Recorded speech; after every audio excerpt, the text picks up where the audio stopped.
Welcome to the Deep Dive.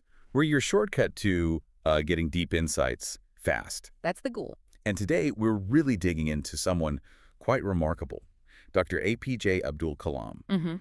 Specifically, his vision laid out in Envisioning an Empowered Nation, Technology for Societal Transformation. A really powerful book. Or, well, we're using a super summary of it, which itself is very compelling. Exactly. It's this clear, really passionate roadmap for empowering a nation. Right. So our mission today is basically to unpack Kalam's core ideas, how he saw technology serving society. And it's not just about innovation for its own sake, is it? It's technology as an actual tool for empowerment. Precisely. We're looking at his blueprint, his plan for a developed, dignified, and importantly, digitally enabled society. What I find so fascinating right from the start is how his vision goes way beyond just, faster computers or bigger machines. Yeah, how so? Well, he wasn't just dreaming about the tech itself. He was focused, really laser focused on the impact on every single person, every life in the nation. That's a great distinction. Okay, so let's kick things off with maybe his most fundamental belief. Technology must have a purpose. Absolutely. That's the bedrock. It sounds simple, but it feels foundational to everything else he talks about. It really is. And what's sort of revolutionary about it is how he directly challenges that whole idea of tech for tech's sake. Right. He actually asked these incredibly pointed questions, didn't he? Like, what good is a rocket if it doesn't touch a farmer's life? Yeah, or what good is a satellite if it doesn't help a village school? Exactly. So for him, tech had to solve real problems. It had to actively bridge divides, not, make them wider. And that flows right into this core principle he had about access, making the right tech accessible to the last person in the last village. That last person focus is critical. It is. It's about using innovation to tackle inequality, solve problems, and actually create opportunities for everyone. But why that specific focus on the last person? What makes that so transformative? Is it just practical or something more? I think it's both, really. Practically, he knew, didn't he, that real national progress just can't leave anyone behind. You can't build on shaky foundations. But philosophically, it's a deep commitment to social justice, to dignity. It means technology isn't some luxury item. Right.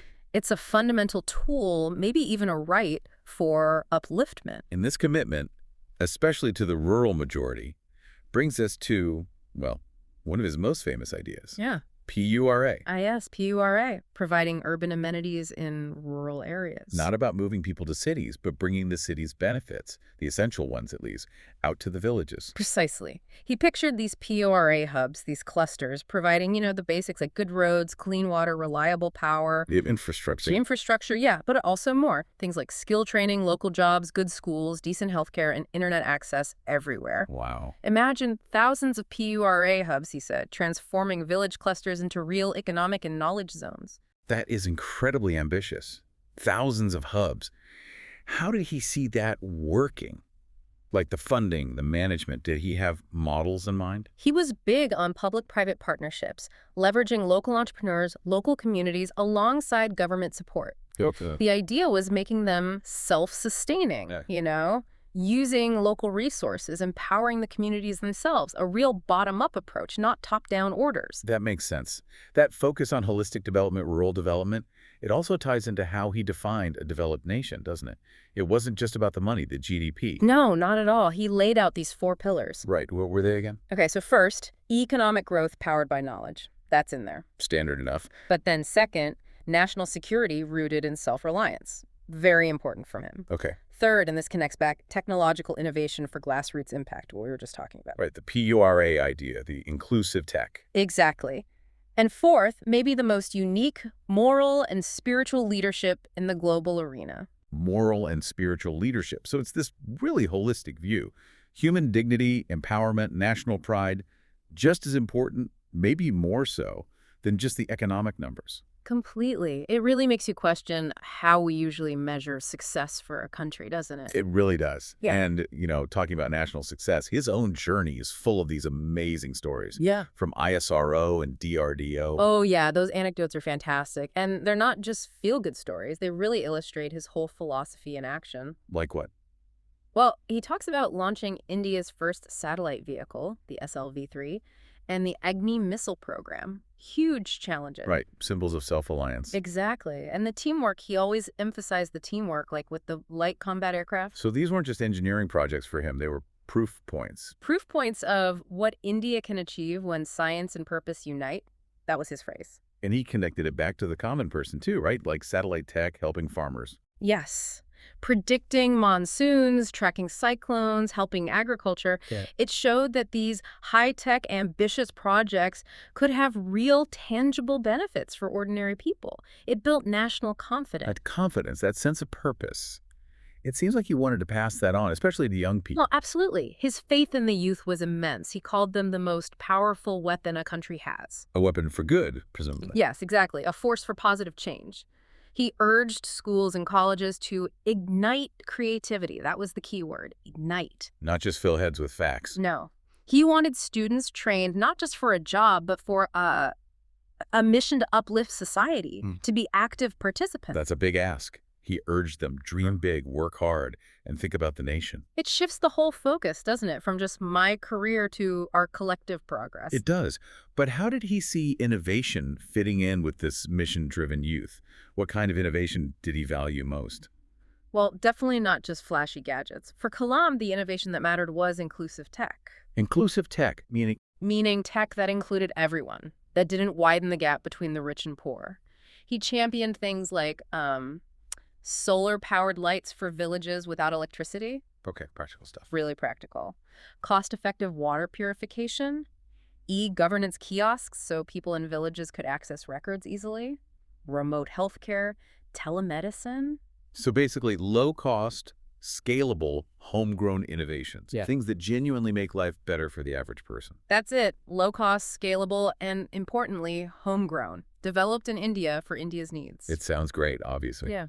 But how did he suggest measuring the impact of this inclusive tech? Was it just about economics or was it something else? The main metric for him was social upliftment. How many lives are actually changed for the better? Right. Economic benefits might follow, sure, but the real measure was, improvements in quality of life and access and basic human dignity. Dignity, again, that word keeps coming up. And underpinning all of this, the tech, the youth, the development, was education. But a specific kind of education. Yes. He was very clear. Education must have both knowledge and character. Both were essential. Knowledge and character. He really pushed for a shift away from rote learning. He wanted creative teaching methods, entrepreneurial skills taught early on, moral science, even spiritual grounding. Problem solving was key. It's a powerful idea. He said, didn't he, a scientist without values is dangerous. He did. And also, an engineer who can't feel the pain of the people will never build anything useful. Wow. That really puts a responsibility on anyone with technical skills. A huge responsibility. And of course, you need leadership to make any of this happen on a large scale. How did Kalam define true leadership? Well, for him, it was about vision, anticipating the future, thinking 10 years ahead, but also compassion, caring for the weak, and importantly, execution, achieving results with humility. Humility. Interesting. Yeah. He wasn't a fan of bureaucratic red tape, focusing on procedures over people. He advocated for mission mode governance. Mission mode. Driven by performance, by results, by accountability, not just politics or following rules blindly. And he also warned against just copying models from elsewhere, right? Yes, strongly. Against blindly importing Western models, he urged India to find its own path based on its own culture, its own values, its own realities. Confident self-determination. That connects back to his time at DRDO, the Defense Research Organization. He stressed self-reliance there, too. Absolutely. Indigenous defense systems were crucial for him. Developing India's own strategic missile capabilities, focusing on cybersecurity and satellite intelligence, even disaster management technologies. So building strength from within. Right. But, and this is key, he connected it back to the bigger picture. He said, real security is when every citizen feels safe, fed, and free to speak. Ah, so security wasn't just military might. Not at all. It was holistic. Military security and social security. Economic security, freedom. That foundation allows individuals to flourish. That's a really powerful way to frame it. Which brings us, I think, to his final message, the wrap-up. And it really shifts the focus, doesn't it? It does. It puts the responsibility squarely on the citizens. He basically says, don't wait for the government. Don't blame the system. Be the system. Wow. That's direct. Incredibly direct. It's a call to action for absolutely everyone. Students, teachers, leaders, you, me, everyone. To do what? To innovate, inspire, serve, and participate, to be part of the solution. And he finishes with that powerful line, "No dream will work unless you do." Unless you do. It puts the power right back in our hands. Exactly. It's about collective action being the real engine of change. So yeah, envisioning an empowered nation really is like Kalam's technology manifesto. It challenges us, doesn't it, to think beyond how we normally see development. How so? What's the core challenge? I think it's moving from this idea of progress for some to progress for all, moving from just developed cities to developed villages, and crucially, shifting from relying on imported solutions to nurturing indigenous innovations. That really sums it up well. It's a journey, as you said, from just wishful thinking to actually willfully doing something about it. We want to leave you, the listener, with a thought from Dr. Kalam himself, something to maybe mull over. A powerful one. He said, empowering a nation means empowering its people with education, with skills, with opportunity, with the belief that they can shape the future. The belief they can shape the future. That's key. So the question for you is, what does all this mean for you? And how will you shape your future and maybe the world around you?